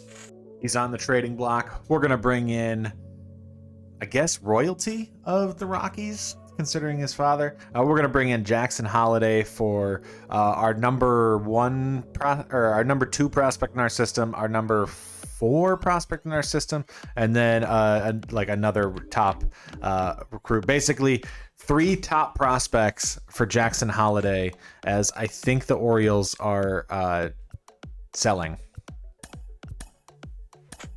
Another team that is selling, as they are not competitive, are the Cincinnati Reds. We're going to give them DL Hall, who has 3 years of team control, plus Daryl Giles, one of the guys we drafted in the first draft, and Carlos Anellis, another guy that we drafted who has a lot of potential for Hunter Green. He's got 3 more years on his deal, and so we're giving up 2 more top prospects plus DL Hall for Hunter Green. Taking a look at our draft picks, we went swinging. Landis didn't end up being necessarily that great, but serviceable, and is a guy who could end up playing for us soon. Obviously, now our team is pretty stacked in the actual lineup department, hence why I started drafting all pitchers, because, well, we actually have a pretty good farm system and a pretty good lineup now. So Landis, all around good player, and that's kind of what I've been looking for in these drafts. I don't need defense. We don't need defense. We need offense. And more offense, more contact, more power, all of that is all valuable. This guy is going to be great because of that, because he's all around good at all of those things. Would I have liked him to be better? Yes, but I'll take that. Our first pitcher pick, not that good, but could come up early, might just be a AAA kind of guy. Alex Ramirez was good here. Good thing we drafted him. We went out and got him. He was 86 potential, 68. I don't necessarily know if I don't know when he'll be up. He's mainly stamina. So regarding his actual abilities, it might be a little while, but I still like what he's got there. Vincent Koo is good. Contact guy, will end up being a great piece in the future. Villa was a miss. That's okay. Like I said, we were just swinging, and we missed on that one. But then Landrum was a hit. So those of those starting pitchers, because we swung on 4 of them, Gonzalez, Ramirez, Villa, and Landrum, we hit on 2, which honestly is great for not having scouted any of them. And then Gabriel Marquez, see potential, but he's a reliever, so that's honestly actually decent for a reliever. I just want to look and see if there was any really top end guys here in this, but I'm not really seeing it. Brian Park, all right. Orlando Williamson. This was the one of the second basemen who I was a little bit more interested, but honestly, I think we did fine there. And since we really didn't have any, like, this was one of the first basemen I was interested in, and he was gone. So, and Merrill Hamilton was the power one, and we've got enough power bats. So I think we drafted well. We are still leading our division, 75-39. I think we're going to be making the playoffs. Head fracture. Carolina finally pushed one through Sterling. Brown Sterling! Did you see that? Here comes the spark straight to the man! The man! The legend! I guess Dolander's going to come up, because looks like we have Hunter Green has split in half. So, sorry. No! They raise him heavenward! Just like that, we're at 106 wins. To think only 2 seasons ago, we were sitting at 58 wins. That is a big turnaround, 2023 Rangers style. A lot of that is powered by, well, power. Exactly what we intended to do. We came out and built one of the most powerful lineups and made some really good moves on the margins. Most of our pickups were waiver wire pickups or late draft picks, and then the few investments that we made, funny enough, like the biggest one we made was Hunter Green, and he's out. He's not going to be there. I hope that doesn't hurt us too badly, but Pete Alonso, our free agent signing that I was seriously regretting in 2025, has now had 2 back-to-back 50 home run seasons, including a 58 home run season this year for him, 148, and gets a runner-up in the MVP race to the ridiculousness that is Shohei Ohtani. 61 home runs for Shohei Ohtani. Cy Young goes to Blake Snell, and then Alexis Diaz right there. That's our reliever of the year, and he's a guy who, he's up to A potential. You love to see it. 49 saves, 2 blown saves, 1.32 ERA. Amazing season for him. Nasty Nick, runner-up in the Rookie of the Year race. So that was a waiver wire move to get Nasty Nick, and just kind of a crazy move there too. So we are also looking at league leaders. Alexis Diaz leads the league in saves, Shohei Ohtani batting average, and then Riley Green over on this side. 200 plus hits guys are Shohei, Soto, and Bohm, and Westberg almost there. So that actually explains why Jackson Holiday was available. Westberg has been amazing, so they must have just moved on from Holiday. I wonder if they signed Gunnar to an extension or not. Home run leaders, Shohei, Alonso right there, and then Schwarber down here with 40. And then Jordan on the top over here with home runs.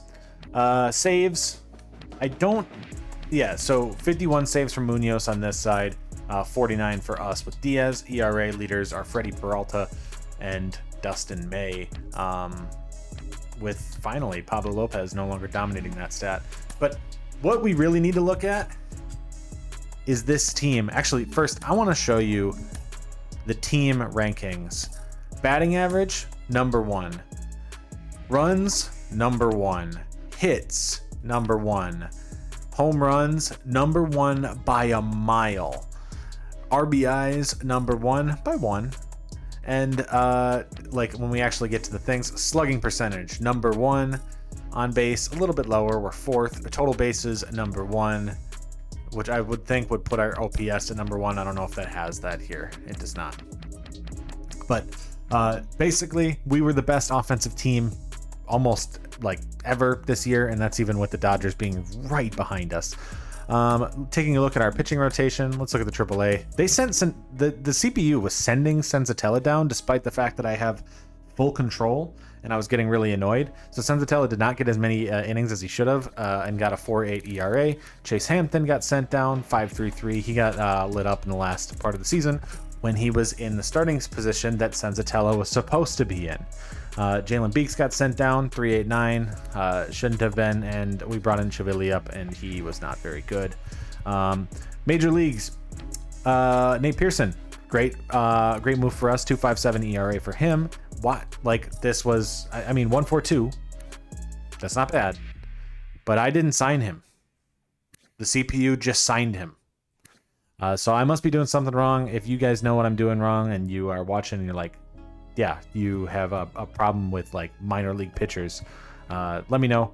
This is probably also because I haven't drafted pitchers. I haven't been filling up the farm, and the CPU is like, well, you got to do that. It's been messing with some of my guys here. Garrett Clevenger, 3.93. Crawford, set 4.45. He pitched a lot more this season because I didn't have him in that batting spot as much. 3.64 for Rydell, and then you saw Alexis Diaz. Nasty Nick, 4.5. 3.96 for Soroka. 4.33 for Akiti. He was at like a 2 earlier. And then Chase Dollander came up 3.8 ERA in the games that he came up when we brought him up, and was quite good. Lineups, let's look at our AAA first. They sent Gallo down, which makes sense. He was 653 OPS. I hate that I still have a couple years on this contract because I really don't want him anymore. He has no place for us in our lineup anymore. He's just kind of a bench bat, which I guess is okay because he's still technically getting better. Yeah, he's a bench bat from now on. Major league lineup. Tovar kind of started platooning after I made the Holiday move. 262, 336 on base percentage, 736 OPS, 12 home runs, 116 hits for Tovar. Drew Romo in his platoon with Sam Huff hit 7 home runs this year, 252. That's a big improvement from where he was last year. He is definitely going to be a guy who's going to stick around as our catcher. Brenton Doyle was hurt for a large portion of the season, but 14 home runs, starting to get some of that power back, and losing a little bit of that speed and defense due to the injuries. Brian Rocio, I think that's how you would pronounce it, didn't play very much, and honestly wasn't really great, but he is a waiver wire pickup. We talk about the offense from Reggie Crawford this year: 14 home runs, 249. He was still good. He was still good. Just he was having a really rough start to the beginning of the season. Lineup wise, Brendan Rodgers, 320 average, 25 home runs. He is back to what we expected him to be. 300 average from Jackson Holiday, 19 home runs. Ryan McMahon, 34 home runs, 297 average. Pete Alonso, 58 home runs, 294 average. Nolan Jones, 29 home runs, 277 average. Schwarber, 40 home runs, 277 average. Torkelson had 13 home runs in only 50 games. Jordan Beck with 15 home runs in his 84 games, and Sam Huff had 12 home runs. And yeah, so Torkelson's the worst guy in this lineup. He's going to be, why is he in center field? We have to make some adjustments here before we start our playoff run, because the CPU has completely messed up my roster. But we have the best offense. I hope that the bye does not screw us over. Starting our first playoff run against the Los Angeles Dodgers, we are faced with a tough task of going against Bobby Miller, then Shohei, then Glasnow. But I'm hoping our offense can kind of pull it out. Alexis Diaz gets the save in game 1. Soroka versus Woodruff in game 2, actually. Soroka wins 8-2. Dollander versus Glasnow. We lose that one. Sensatella versus Yamamoto. And this is going to probably go to, all right, sweet. We win 4-1. We're playing the Braves in the second round. And yeah, okay. Yeah, Hunter Green's not coming back. I do want to see, because that was the end of that game.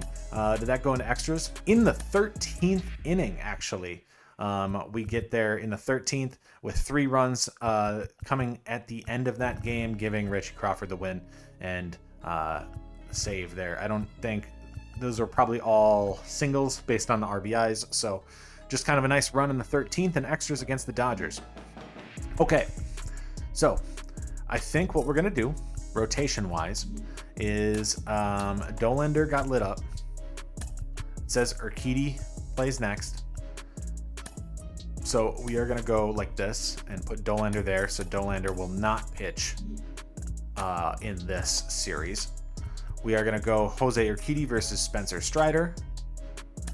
And please, there we go. Alexis Diaz gets the save. Nasty Nick versus Ian Anderson. And we get a second win. That is 2-0 series lead. Soroka versus Savali. That is a loss. Senzatella versus Strider. So they are running a 3-man pitching rotation. Interesting. Senzatella versus Strider. That is our chance for Nolan Jones. Does not get that one. We are going to go and move Dollander out here. So we're just going to slide everybody up. Urquidy, then Nick, then Soroka. Here. 2-2 series. We win with the Urquidy start over Jackson Stevens there. I don't know who actually started. And now we have Nasty Nick versus Ian Anderson. This is going to go to a game 7. Mike Soroka versus Spencer Strider, the former Brave versus the current Brave. And yeah, so we are going to go play next game. Quick manage. We are in Coors with Soroka. And does it look like anybody is... Ooh, we've got a couple guys who are hitting kind of poorly, specifically Brendan Rodgers and McMahon. So I think what we're going to do is we're going to swap these guys out. Oh, no. We're going to go Tovar. And then Jordan Beck is hitting poorly. We are going to do this, and our DH is going to be Reggie for this game. I technically don't have Brendan Rodgers in. I know that seems like a risk, but I got to take that chance. Soroka gets through the first.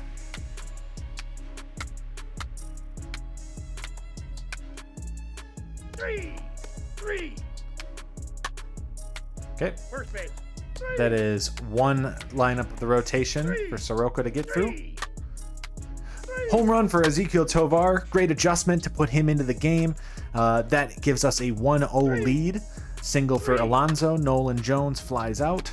And a solo for Tyler Stevenson to tie the game up. So Strider goes up there. Soroka gets through that. So that is 6 innings for Soroka, who is pitching very well. I'll give it to him there. Do I want to give him another inning? I don't necessarily know if I trust our bullpen. And that was good. Okay. Single for McMahon. Walk for Alonso. Nolan Jones lines out. Schwarber with a double.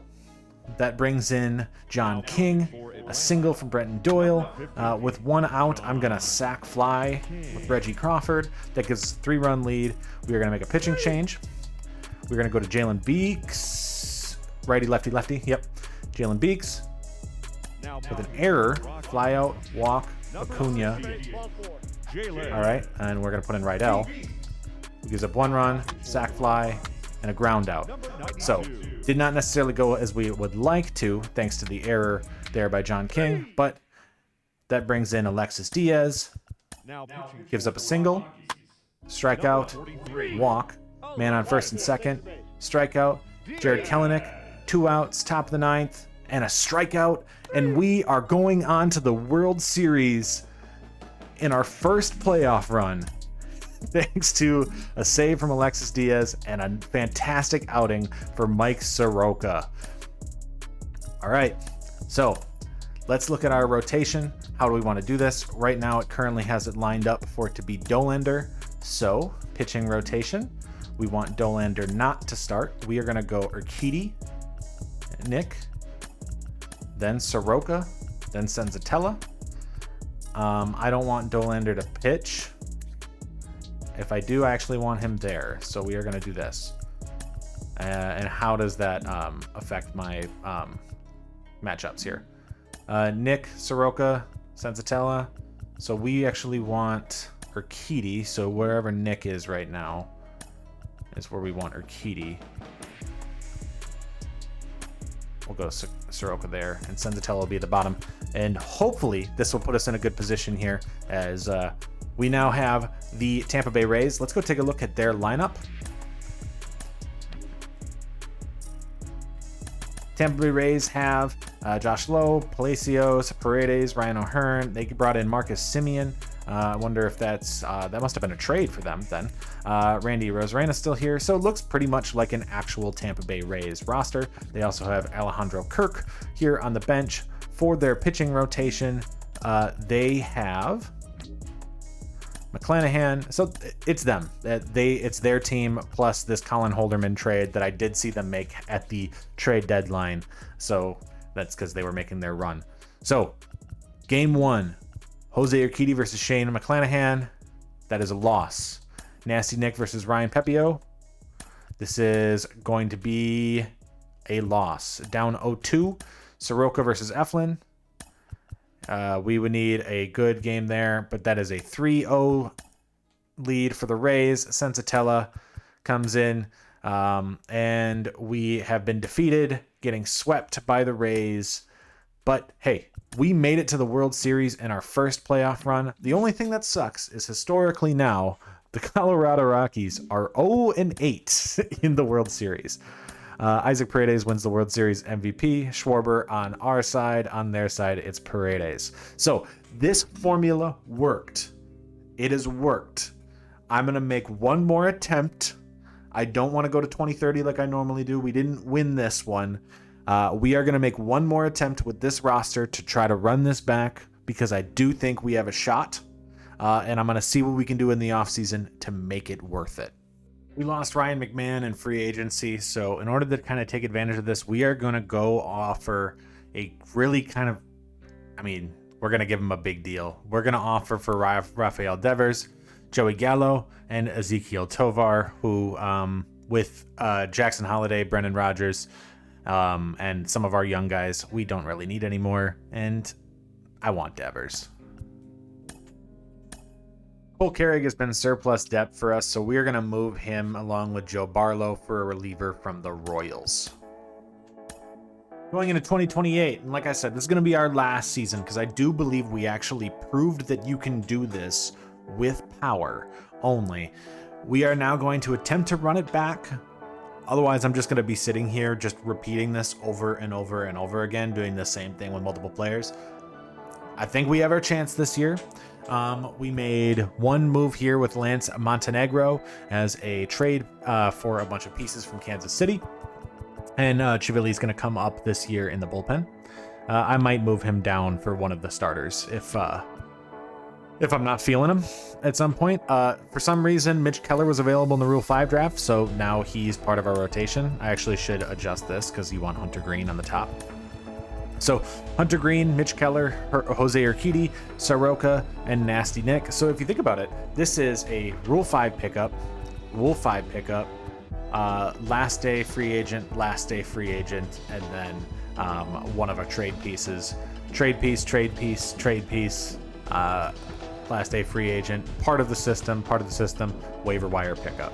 So actually, no, waiver wire pickup, not Rule 5. So we ended up, actually no, Reggie was Rule 5 as well. So we got a lot of Rule 5 guys and waiver wire pickups for our actual rotation. When it comes to the lineup this year, you'll notice we made one big move.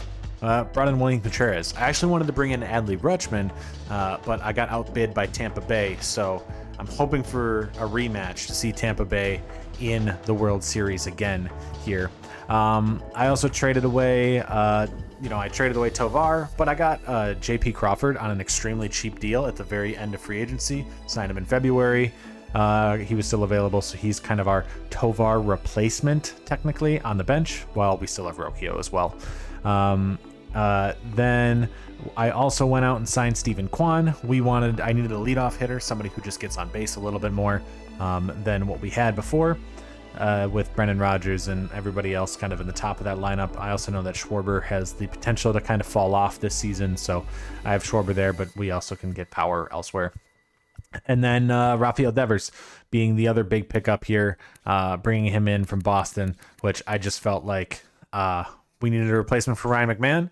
He signed a big deal with the Phillies, and I have a bunch of prospects who could come up, but I want to win now, and I want to win right now. We have the best power, the best contact, the best hitting team probably possible. So let's hit. I'm also going to sim the draft stuff. We don't necessarily care, so they might now actually draft pitchers, but I don't really care this time. So that will be that. We will see you probably around the trade deadline if I need to make a move, which I probably will make a buying move at the deadline as we go all in 2028 to win the World Series. Guess who showed up on the trade block? Ryan McMahon. Come home, baby. Come home. There it is. Return of the man. Come on. Return of the man. Oh my God. You know that I'll be back. Here I am. Return of the man. Once again. Return of the top of the world. And a slight bit of regression. We fall down to a 98-64, finishing as a wild card team to play the Diamondbacks in the wild card round this postseason.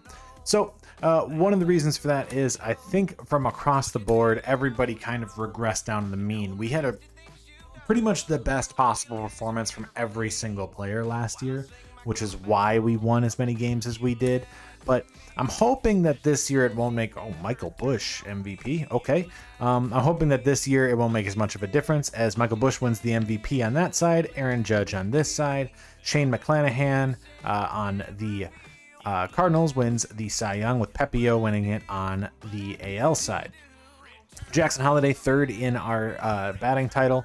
And then Alexis Diaz fell down to third in the reliever of the year, with Justin Martinez of the Diamondbacks finishing first this time. So a little bit of regression. Jackson Holliday second in the Cy Young. So Holliday kind of picked it up, but everybody else was a little bit down. If I look at league leaders, Kelenic led the league in hits, but like the rest of our team was still pretty good. All these additions that we made in Holiday, Kwan, and Devers for batting average gets us up there. Hits wise, Kwan and Holiday at 193. I should look AL side. Nobody really interesting there. Home runs. Pete Alonso leads the league in home runs this year, wins the home run title with 44. So he did kind of regress himself. And Contreras at 7th, Holiday at 9th. So we still got some good power.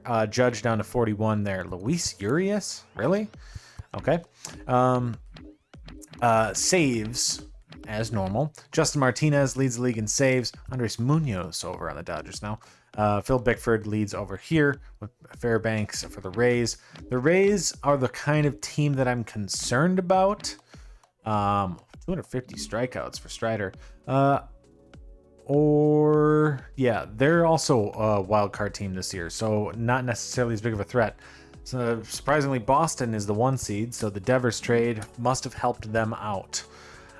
We should look at our stats. Pitching rotation. First off, they sent Soroka down 4.42. He kind of regressed a little bit. Had an amazing postseason last year, but not as great of a season this season. Nasty Nick, also fantastic postseason last year. Kind of not as good of a season for him this year either. Jalen Beeks got sent down once again, 2.49. So he was pretty good. Bullpen, Nate Pearson, 4.6. He regressed back to kind of the mean there. Chase Hampton was awful. Reggie Crawford was not very good. Rydell Martinez was pretty good at a 2 ERA. Lance Montenegro was pretty good. Dolander, I actually never let play this year because he just was not. He was at like a 6 ERA in AAA like all season. So there was no reason to bring him up. And Alexis Diaz just basically gave up almost doubled the amount of runs he did last year. Whip was still lower. I think it's just he got a little less lucky this year than he did last year.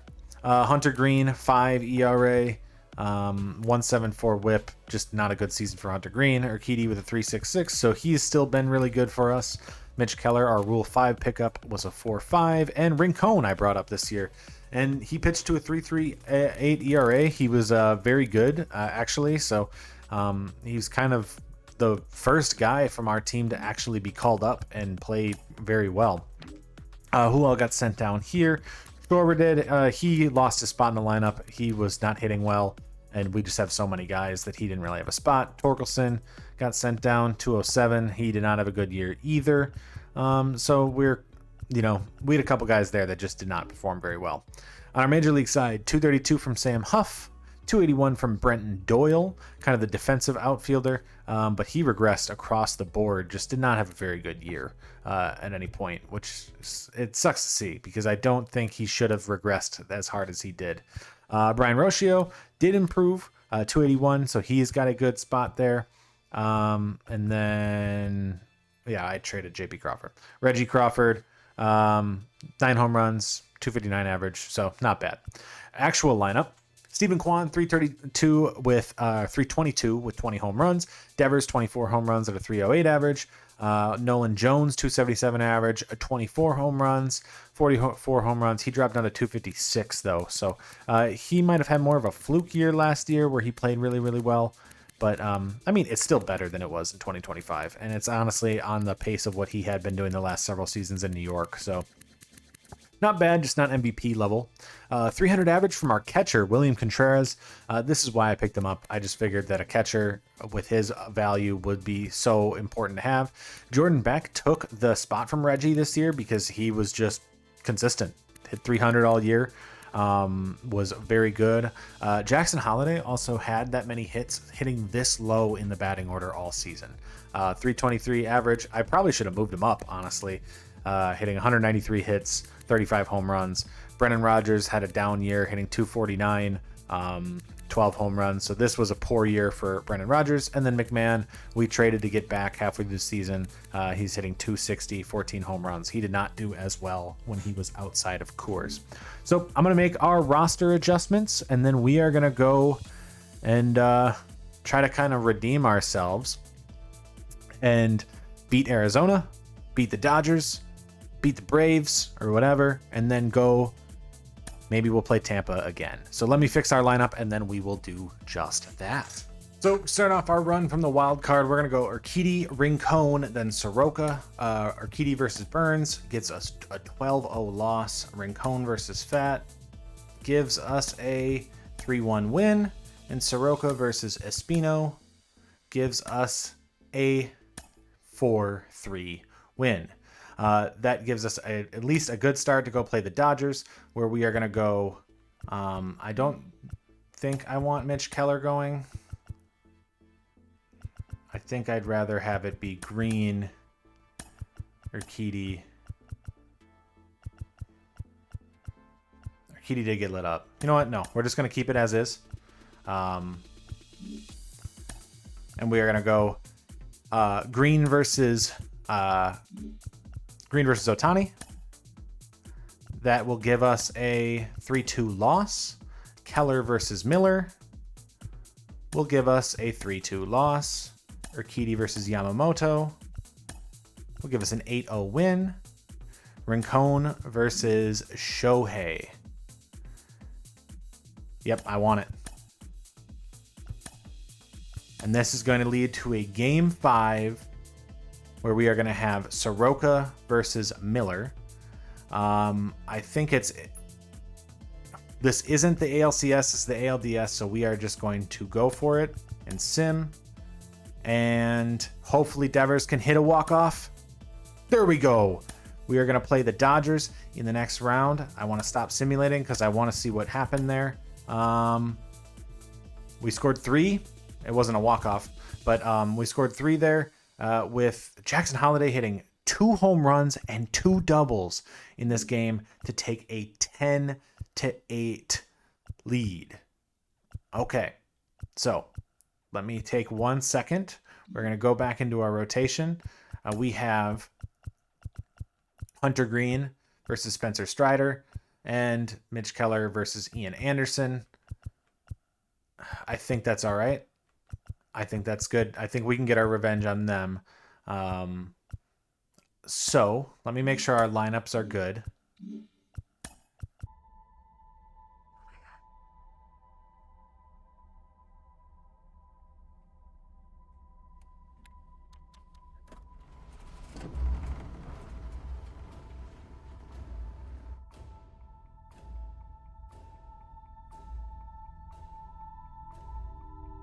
Cooper, there's no point in using her fuel to chase... Analyze the endurance of spin.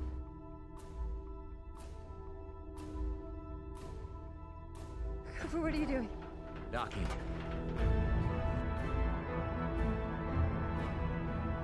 Hunter Green versus Strider.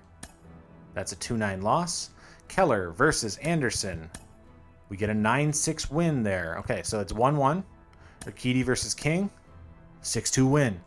Rincon versus Waldrop. God, why is Jalen Beeks closing the game? He does it, though. Okay, Soroka versus Strider. Do I want Soroka pitching? No, I do not. We are going to make a pitching change. We are going to go Hunter... Oh. I don't want any of them pitching. I want none of these guys pitching. I want Urquidy and Rincon.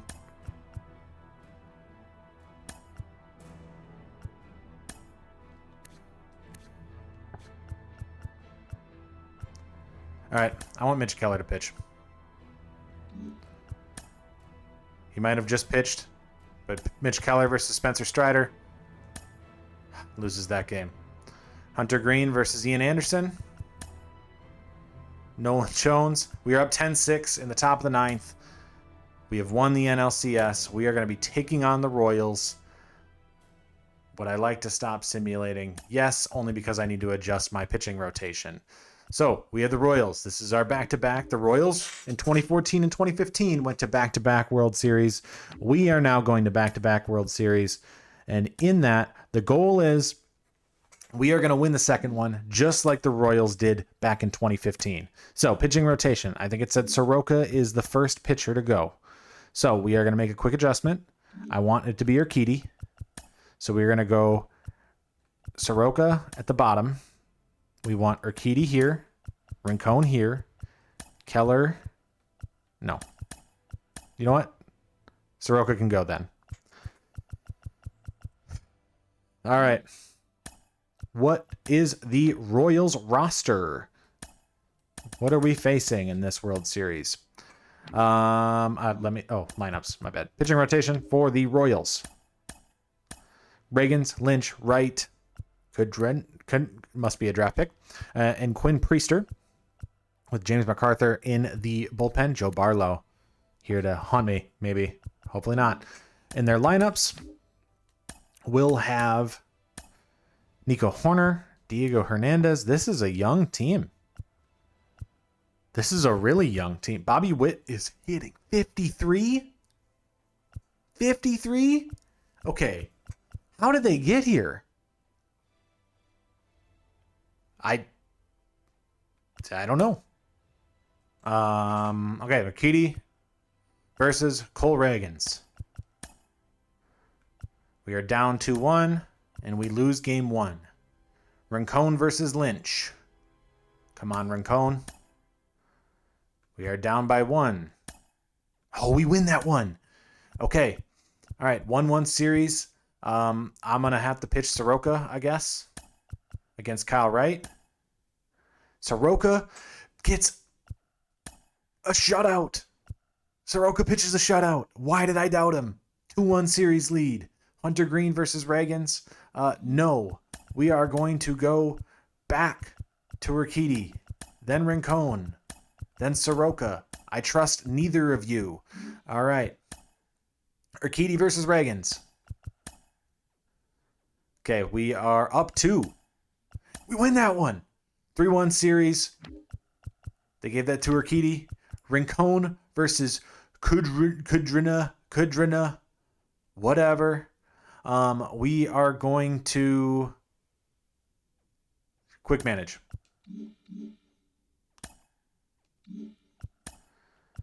Quick manage. I want to see Rincon absolutely dominate here.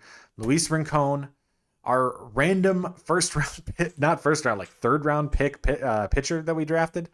Bats are still doing well. All right. Let's get through this. Ball 4, take your base. 3. Down 1. Ball 4, take your base. 3.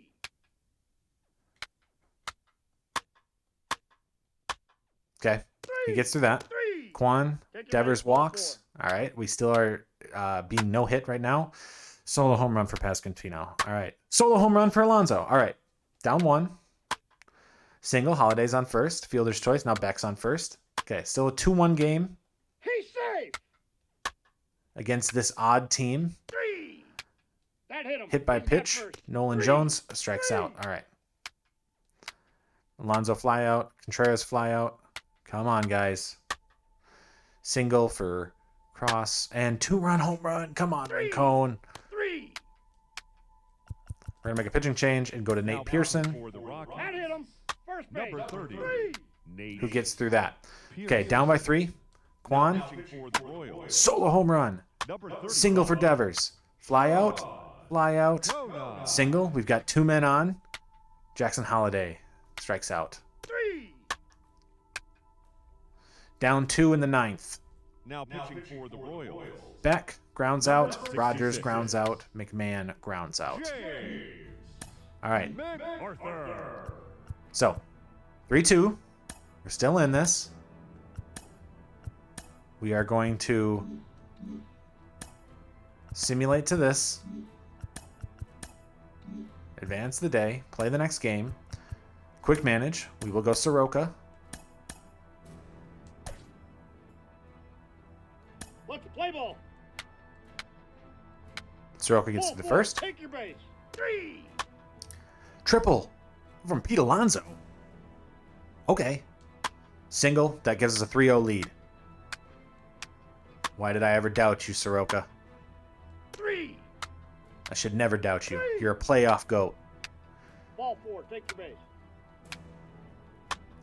Double for Brennan Rogers. 4-0 Your lead. base. Ball 4. 3. 3. 3. Ball 4, take your base. Double for Doyle. Another run scores. We're 5-0 lead. 3. 3. Now pitching Soroka, for the the playoff Ball goat. 4, take your base. Number 86. 3-run home run for McMahon. 8-0 lead. Now pitching for the Royals. Corner.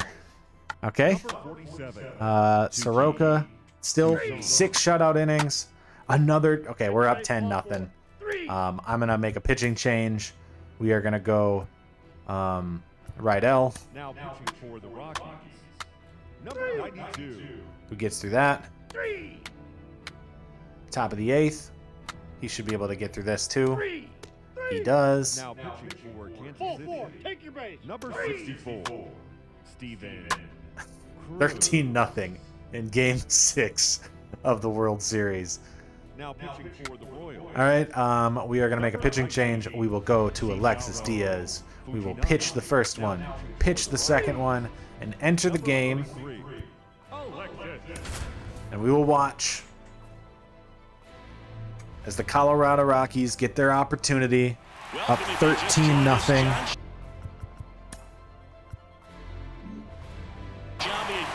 Alexis Diaz, our waiver wire pickup closer, against Michael Garcia with 2 outs, top of the 9th.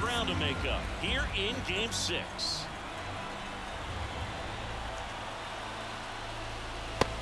0-2 count. And the count is 0-2. This guy's not wasting any pitches. Hitters got to get into swing mode. This is a good time to expand. Here we go. the zone. Throw something 0-2 maybe down count. the dirt. Let's go. Diaz misses high. That turns out to be A strikeout really good looking take would have been right very, there. very You nice wanna with my end this history game of with the closers. bat on your shoulder. Okay, come on, Diaz. 1-2 count. I mean, I know this is basically a for certain win, but I'd like it to be over now. 2-2 count.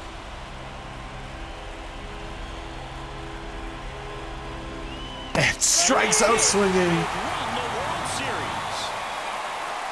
We win the World Series. The Colorado Rockies are World Series champions with whatever ridiculous strategies we did to get there. Pete Alonso hits a triple in Game 6 of the World Series. And we've done it. So let's go take a look at the awards. William Contreras wins World Series MVP and playoff MVP. Fantastic pickup for us this offseason. A postseason MVP goes to Andres Lima on their side and Contreras on our side. With, once again, look at that power. 8 home runs, 7 home runs, 4 home runs. Like dwarfs what they did on their side. Coming all the way from the wild card, just like they did technically, we win our first World Series in franchise history with basically a team built solely on power hitting and power hitting alone. No matter how many drafts I bet I messed up, no matter how many signings I messed up, no matter how many trades I feel like I messed up, this was not a good performance for me as a GM. Yet we won this faster than we won the Angels or the A's rebuild. So I'll take it. 2028, we are World Series champions. And I hope that this team can still perform in the future now that they can actually draft pitchers as we kind of go forward. I think this could be a dynasty.